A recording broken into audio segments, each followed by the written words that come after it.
Hello, welcome to Mojo Grip. Mike here. Today, as you can see in front of me, we're checking out the Diamond DA20. This is the brother to the Diamond DA40, which I trained in. And as I go 360 around, the design and finish looks very similar to the DA40. Not much difference except for the actual size. The DA40 is a little bit bigger. And also, when you look at the wings, these wings look so much longer than I thought. So it's about the same size in terms of length as the DA40. And as we come back here, the tail also very similar design.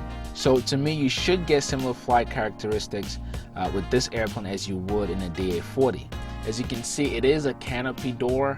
So like a lot of small two-seater airplanes, you get these. You either have a canopy or you have the sliding doors. Now let's check out the interior.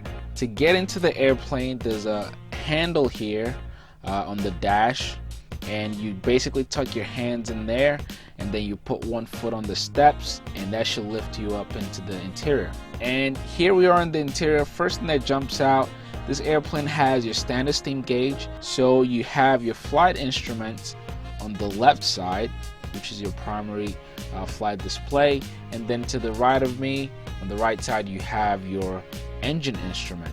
Now if you look at the rudder pedals, just like in the DA40, you can adjust those pedals in terms of the length, but you can't adjust the seats.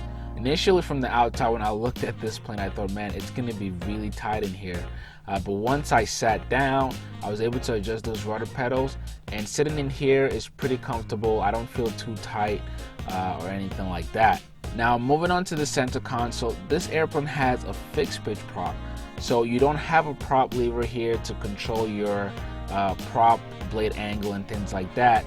Again, in the DA40, you have a constant speed prop, so you have to work the controls from the inside. With a fixed pitch, you don't need anything for the prop. It just does what it does. Okay, so what you have here is just your alternate air, and then you have your power lever and your mixture.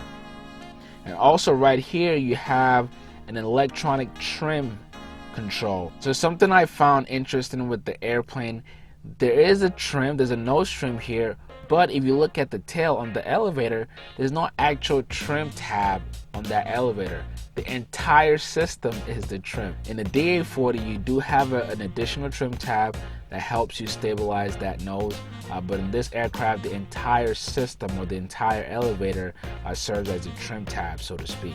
And then right here, you have your flaps.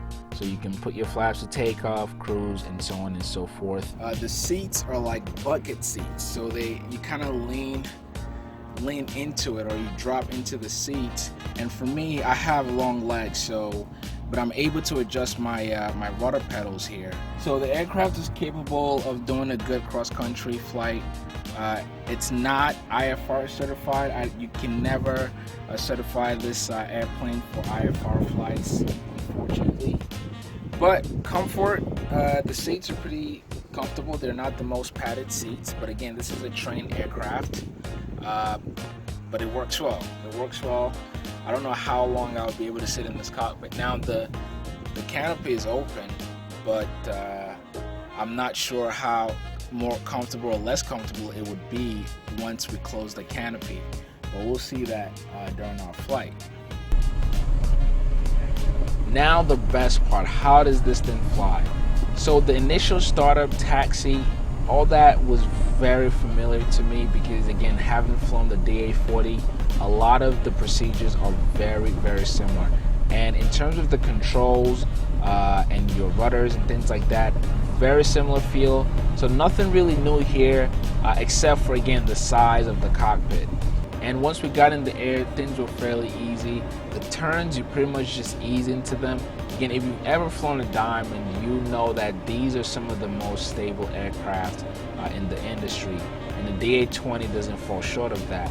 Now with our cruise, I was seeing between 100 and 110 knots. Again, the airplane handled very well, very stable. I just practiced some steep turns and some shallow turns while we were up there. Now coming back to land, one thing I noticed was how much I was playing with the power. The airplane, we were pretty high coming in, and I was trying to get the speed down first of all to slow us down, and so we can descend a little further, I noticed the airplane was not trying to slow down. And this could really be because I was already used to a glass cockpit, whereas in the steam gauge, I'm staring at 4 different things. With a glass cockpit, you have everything you want within one screen. Your airspeed, your altitude, all of the above. It's right in front of you. Whereas with a steam gauge, although those packs are in front of you, you have to stare at each one.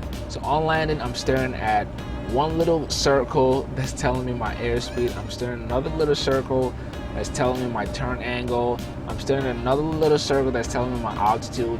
So that's one downside for me personally when it comes to steam gauges, the fact that I have to look at different little screens for me to get an idea of what's going on. But the airplane handled fine. We had some crosswind, but the landing was non-eventful. Now, who is the DA-20 built for? This plane is great as a trainer, and you will find it at a lot of flight schools, but you can also use it as a personal aircraft.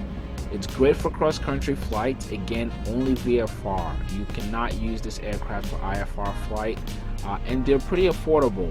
Well, affordable if you're talking diamond stars. Okay, a brand new DA-20 will run you a little over $200,000, and you can find used ones in the market right now for half that price. You can find them between 70, 80 to 100,000. I actually saw one listed very recently on Barnstormers for only $49,000. I should also mention that this aircraft comes in 2 different specs of engine. You can get one with an 80 horsepower Rotax, and you can get one with a Continental 125 horsepower engine. But if you're in the market for a starter plane or a trainer airplane, definitely take a look at the DA-20. Again, you can get into one for less than $50,000 if you can find it. Okay, that is it for this video. Thank you guys so much for joining me. I'd like to know what you guys think of the DA-20. Let me know in the comments below. If you enjoyed the video, please go ahead and give it a thumbs up. And if this is your first time, make sure to hit that subscribe button for me. Again, my name is Mike. Thank you guys so much, and I will catch you on the next video.